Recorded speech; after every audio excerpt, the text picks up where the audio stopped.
How's it going, everybody? It's Stas here. So in this video, we're going to be breaking down 5 stocks that I'm looking at right now as we're getting into July of 2021. So sit back, relax, take a sip of your coffee, go down below, get your 2 stocks from Webull. All you have to do is use my link, deposit $100, and we each get 2 stocks valued all the way up to $1,600. It's literally that simple. And if you guys want to check out my Patreon where I'm posting all my real-time moves, that is linked right down below as well. So without further ado, let's get right into the video, starting off with stock number 1, which is Beyond Meat, ticker symbol BYND. And look at what's going on here, guys. If I pull up this 4-hour chart, what do we notice? Well, we broke out of the resistance here at $155 per share, which has been a sticking point for pretty much all of June. You guys can see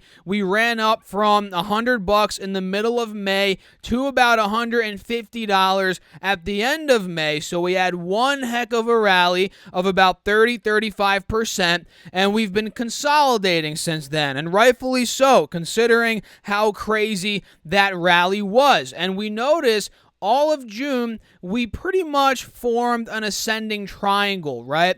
We were holding higher lows, and we were squeezing deeper and deeper into that 155 resistance up until today, where we pretty much exploded out of it. And we're not up a crazy amount. I mean, we're up about 2% on the day so far, with about 2.5 hours left in the session. And we're trading at about $158.50. But overall, it's a very good sign that we're taking out the 155 level and the ascending triangle is playing out, right? So at this point, where could Beyond Meat go in the short term, right? We're talking about the short term here based on technicals, not the long term, 3-5 years out. I have no idea where it can go in the long term, and quite frankly, I could be wrong about the short term as well. But based on the technicals here that I'm looking at, the fact that we broke 155, the ascending triangle's playing out,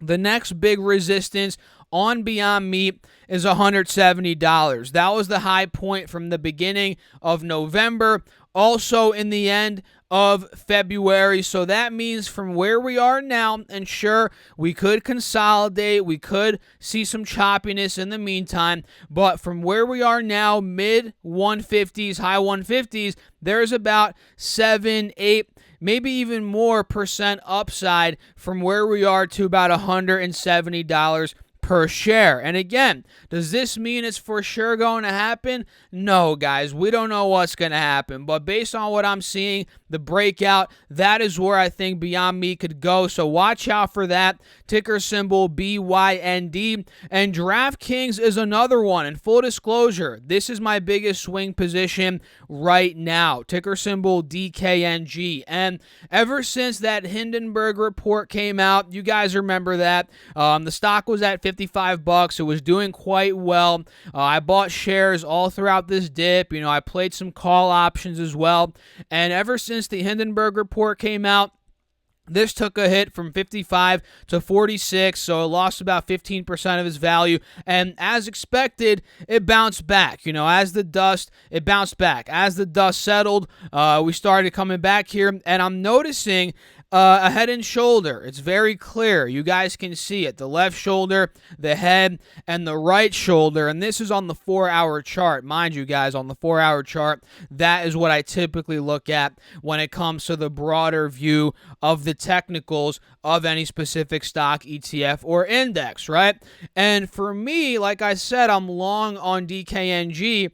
We must see a break out of the neckline. And let me explain what I mean by the neckline, right? So every head and shoulder has the left shoulder, the right shoulder, and the head. And think about your body, right? You have your head right here, and you have your shoulders, and right here is your neckline, right? So the neckline when it comes to DKNG right now is $55 per share, where we actually peaked right before the Hindenburg report, and where we peaked back in the end of November, middle of December, middle of January as well. So for this uptrend to continue, for the breakout to happen here, right? we need to not only break out of the wedge here within the right shoulder, as you guys can see, we're testing the resistance of the wedge here, but we also need to break the neckline at $55 per share. And from that point, I'm thinking a massive move is coming, whether it's to the $60 level, $65 level.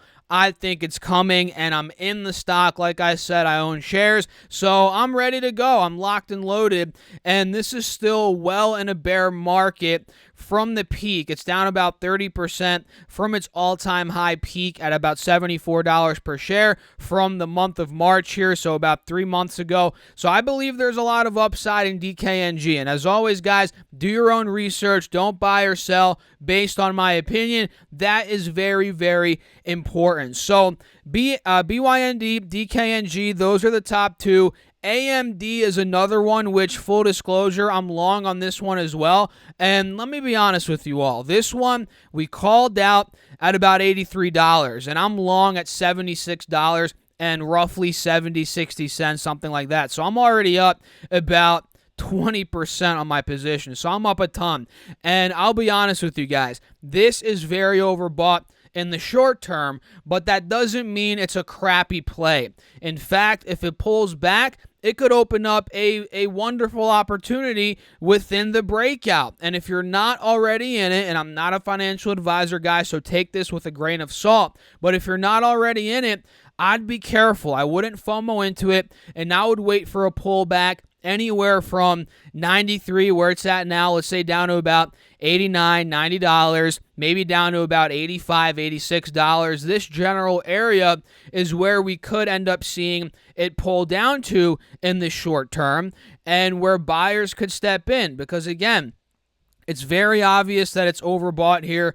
And it's a bit dangerous. You know, I mention this all the time. A lot of people get this misconstrued. They think, oh, when a stock's going up, that is the best time to buy in. Sure, buying the breakout is good, but you have to realize when a stock goes up, so does the risk. When a stock goes down, the risk goes down as well. A lot of people misconstrue that. So keep that in mind. If we get a pullback on AMD, I feel like buyers will step in, like I said, from $85 to $90. I know that's a broad range, but generally speaking, within that level, I believe the dip will be bought. So watch out for AMD. Walmart is another one, WMT, that I'm personally looking at right now. This one's up 2.6% as I'm filming this video, and you can see clearly this is in a wedge. It's been making higher lows and lower highs for the past couple of months, and with today's big pop, we're up 2.6%.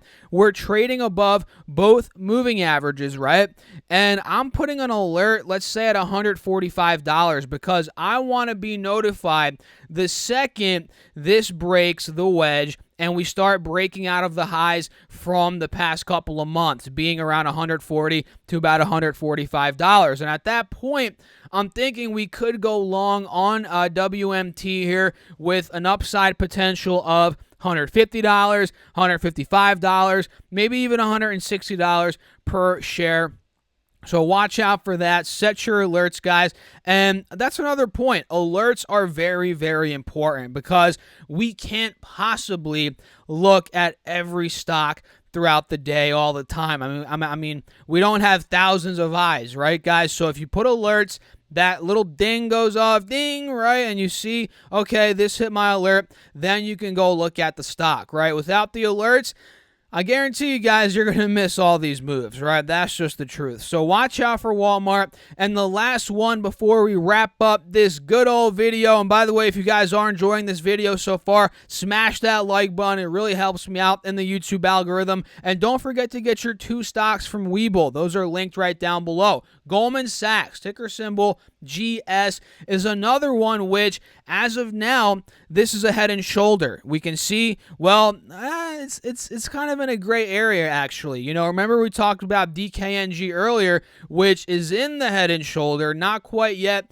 breaking out of the neckline. Well, Goldman Sachs, as of now, it's breaking out of the neckline, guys. So this is a good example of a breakout. So the neckline's at about $300 $76 per share. Now we're at $378. We're trading well above the moving averages, and now that we are seeing the break above the neckline, I'm thinking Goldman Sachs has a nice gap to fill from where we are right now to about $395 per share, meaning there is a good chunk of upside here. Well, it depends. I mean, it depends what. It's all relative, right? What do you consider a good chunk of upside? For me, 3, 5, 7, 10%. That's what I think is a good chunk of upside. For maybe the meme stock traders, 3% chump change. So it's all relative to you. But in my opinion, this 4% window of profit from 375 to 395, that is pretty good upside on Goldman Sachs. So overall, guys, these are the main 5 stocks I'm watching right now. And of course, later on in the next video today, we're going to cover some more stocks and my thoughts on the markets in general. We'll break down SPY, QQQ,